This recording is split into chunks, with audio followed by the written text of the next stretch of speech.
Erokamano Sharon, kuom dakika makoro mogikne, an gi wach matin kabisa ma adwa nawego jotich Nyasaye kapod ka donjo e wuoth makaro mar Christmas. Jodolowa koro nyaka koro warit dhowa. Adieri mantie Sharon.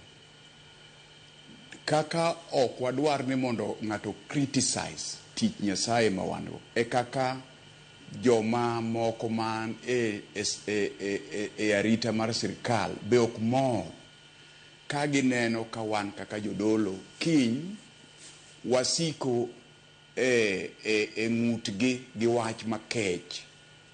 Iyudo ka an e pulpit ayalo tasewe yalo ma ayalo gono achako criticize sirkal, achako criticize gima naneno, achako criticize gik mowinjore joma ni opposition moningo tim mano emano oningo tim.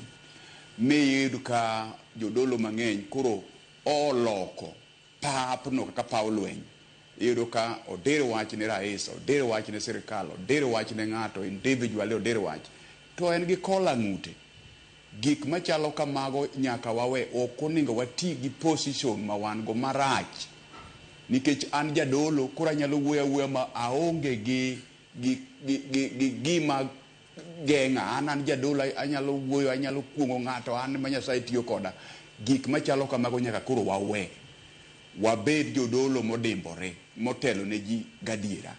Makata ka nitie wach moro midwa wacho, wachno e yo makata ng'ato winje, to winje e yo ma ibro de ng'ane owuoyo to wuoyo gi rieko kare kaka nowuocha ng'ato lokore e gima iwacho no ti wuoyo gi rieko moko ni Sharon aneno kaka Sharon dhi, aneno kaka wadwa cha dhi, gima kama ok wadwar to wuoyo mana as individual.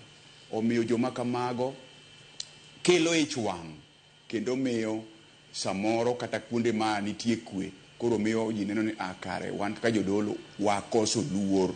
Omiyo wan oningo wanyisi luor kabisa. Seneno jowetewa matimo mano omiyo wacho kanyo gi jomoko mti matimo mano kendo genwayo gima kamano nyaka bed stop. Nyaka wabed jodolo modimbore kendo moriere. Wach namba 2, wan Nyasaye oketo migawo kuomo maduong' kabisa mar lamo ne sirkal kendo lamo ne piny. Ma e tijwa. Nikech ka ok walamo to Nyasaye ere ka Nyasaye nyalo luwo mondo kony thurwa. Omiyo gima duong' kabisa oningo walam ne sirkal. Wuoyo kuom gik maricho ma sirkal timo ber. To kwa keep on wuoyo to lamo waweyo, ere kaka Nyasaye biro konyo thurwa. Omiyo gima duong' oningo wawuo matin to walamo mang'eny. Kwa lamo ne sirkal marwa, walamo rais marwa. Mogik, Sharon, en msimu makuro ji dhie Christmas kendo wadong' gi muda moko matin to tarik miluongo ne sikuku ochopo. Be osechopo already.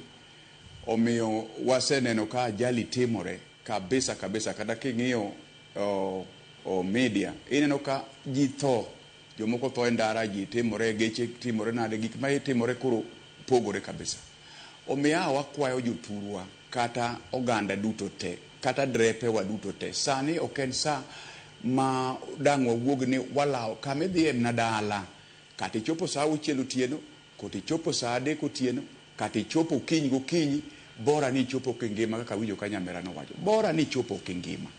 Koro airi tete makaito ngima mar ji lal e ndara kanyo ema wakwani sirkal omed reda ne mondo mi joma kela ng'we airi tete ma ketho ngima mar jowagi kik bedie. Nikech samoro ng'ato wa Nairobi Sharon odwa tero ji Hispania Sirari to ng'ani dwa dhi trip 2 to samoro ringo tieno kochopo Hispania bose chako pago gari opong' odok Nairobi kendo mara samoro dhi Mombasa teyudo ni ng'ani dwa ringo e driver be achiel to odwa riembo ji e speed kucho bodo no chako kawo ji ng'eny. Joma kamage ma wito ngima mag ji. Omiyo kuondego sirkal okawi e thuolo mar nono ni to driver ni kampuni mar gari en gi driver adi to bas ni ng'ama ne riembe ni kata gari ni driver ni en mana achiel ema odhi Sirari, ema odhi Kisumu, en ema Bondo. Gik makamage nyalo geng'o e deka machalo kama. koro mana kamano saron bak wakwane gi hawi maber Nyasaye mondo tel ne ji ka wachomo Christmas e nying Yesu Kristo. Erokamano ahinya Bishop awinje makare kuom yudo thuolo mar twak kodwa achiel kachiel kintiere kaunti mondo ma Kisumo Jemima Stan gi Stanley